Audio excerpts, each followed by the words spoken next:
안녕하세요. 이재영 손해사 정사입니다.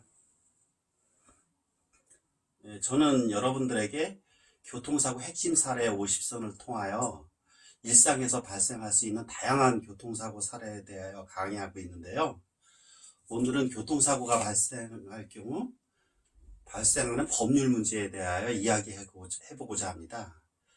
우선 교통사고가 발생하게 되면 크게 세 가지 법률 문제가 발생하는데, 첫 번째 형사문제, 두 번째 행정상 문제, 세 번째 민사상 문제가 바로 그것입니다.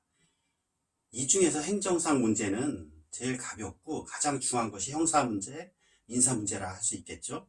행정상 문제는 단순하게 과태료의 문제입니다. 예를 들어서 책임보험을 가입하지 않고 운전했다든지 아니면 번호판을 부착하지 않고 운전했을 경우, 이럴 경우에 발생하는 그 과태료의 문제가 행정상 문제입니다. 이거는 그렇게 중요하지 않고 여러분들이 가장 관심을 많이 갖고 있고 가장 중요한 문제, 바로 형사 문제랑 민사 문제죠. 형사 문제, 형사 문제를 다루는 가장 대표적인 법은 형법이죠. 뭐니 해도. 하지만은 대부분의 법들은 이 형법이라는 기본 틀을 가지고 있지만은 특별법에 의하여 규율을 받습니다. 교통사고의 경우에는 그 특별법이 가장 흔한 것, 알고 있는 것, 여러분들이 도로교통법의 적용을 가장 많이 받고, 그 다음에 교통사고 처리 특례법, 그 다음에 특정범죄 가중처벌 등에 관한 법률, 이러한 법들이 있습니다. 교통사고 처리 특례법에서는 12대 중과실 사고를 다루죠. 그리고 교통사고 처리 특례법에서 자동차 종합보험에 가입하고 운전했을 경우에는 일반적으로 우리가 사람을 치거나 부상을 입힌 경우, 사람을 치어서 부상을 입히거나 이런 경우에는 처벌이 대상이 되지 않습니다. 교통사고 처리 특례법에 의하여. 하지만 예외적으로 12대 중과실 사고, 여러분들이 알고 있는, 그 다음에 도주, 뺑소니 사고죠. 그 다음에 사망이나 중상에 이른 경우, 이런 경우에는 자동차 종합보험에 가입했다 할지라도 이런 경우에는 처벌을 받습니다. 요거를 다루는 법이 교통사고 처리 특례법입니다. 그 다음에 특정범죄 가중처벌 등에 관한 법률에서 음주나 마약으로 인한 정신이 온전치 못한 상태에서의 운전, 이런 경우에는 가중처벌을 합니다. 그 다음에 사람 사고를 내놓고 유기하거나 도주한 경우, 이런 경우에 가중처벌을 하고 있는데, 이것을 다루는 법이 특정범죄 가중처벌 등에 관한 법률이죠. 형사 문제는 이렇게 대표적인 법이 형법, 도로교통법, 교통사고 처리 특례법, 그 다음에 특정범죄 가중처벌 등에 관한 법률, 이러한 것들이 있다는 것에 대해서 살펴보았고, 가장 여러분들이 관심 갖는 분야, 교통사고가 날 경우, 피해자의 입장에서는 당연히 민사 문제에 가장 관심을 많이 갖죠.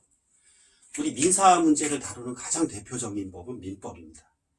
교통사고, 민법, 불법행위입니다. 민법 제750조의 규율을 봤는데, 일반적인 법으로 750조의 내용을 한번 살펴보면, 고의 또는 과실로 인한 위법행위로 타인에게 손해를 가한 자는 그 손해를 배상할 책임이 있다. 근데 자동차 사고, 고의 사고 거의 없습니다. 고의 사고는 당연히 범죄 행위가 되고, 이거는 아까 말씀드린 형사 법률에 의해서 처벌받겠죠. 이 자동차 사고는 과실 사고, 이 민법. 그렇지만은 자동차 사고의 경우에는 이 민법도 일반법이고 거의 이 법으로 규율하지 않습니다. 자동차 사고를 규율하는 민사상 손해배상에 관한 법은 자동차 손해배상보장법이 있습니다. 이 법에 의해서 규율되는데, 자동차 손해배상보장법 제3조에서 이렇게 규율하고 있는데, 운행자 책임, 자동차 운행자 책임에 대해서 이야기를 하고 있습니다. 내용을 살펴보면, 자기를 위하여 자동차를 운행하는 자는 그 운행으로 다른 사람을 사망하게 하거나 부상하게 한 경우에는 그 손해를 배상할 책임을 진다 라고 되어 있습니다.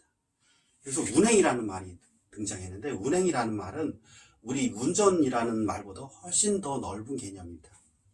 자동차 사고는 웬만해 가지고는 이 면책, 이게 면책되지 않습니다. 면책이라는 것은 자기가 책임을 면한다라는 뜻인데, 자동차로 인하여 사고를 냈으면은 아주 특정한 경우가 아니면은 무조건 손해배상 책임을 지게 됩니다.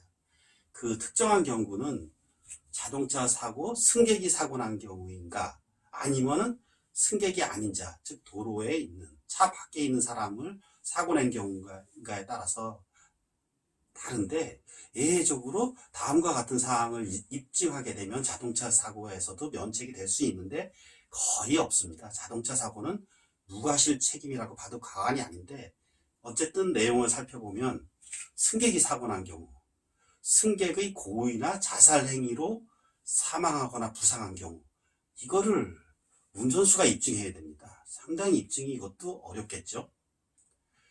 다음으로 승객의 차 밖에 있는 사람을 죽거나 사망하거나 죽거나 부상케 한 경우에 면책하기 위한 요건은 굉장히 까다로운데, 이건 삼면책 요건이라 하여 다루는데, 크게 세 가지를 전부 입증하지 못하면 운전수는 책임을 질 수밖에 없습니다. 그 첫 번째가 자기와 운전자가 자동차의 운행에 주의를 게을리하지 않았다라는 것을 입증해야 합니다.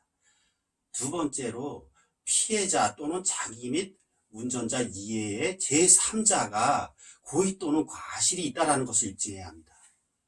그 다음에 세 번째, 자동차의 구조상의 결함이나 기능상의 장애가 없었다는 것을 입증해야 합니다. 근데 이 세 가지 입증한다는 것은 이건 거의 불가능에 가까운 얘기입니다. 결국 자동차를 끌고 나와서 사고를 내면은 웬만하면은 책임을 진다라는 것이죠. 그래서 자동차 손해배상보장법에 의해서 책임보험 가입은 어쨌든 의무화되어 있고, 그 다음에 자동차 종합보험도 또 탄생하게 되는 것입니다. 오늘은 자동차 사고가 일어났을 경우에 발생하는 법률 문제, 크게 형법 문제, 형사상 문제, 행정상 문제, 민사 문제, 이렇게 세 가지가 있다라는 점에 대해서 살펴보았습니다. 예, 고맙습니다. 이재영 손해사정사였습니다.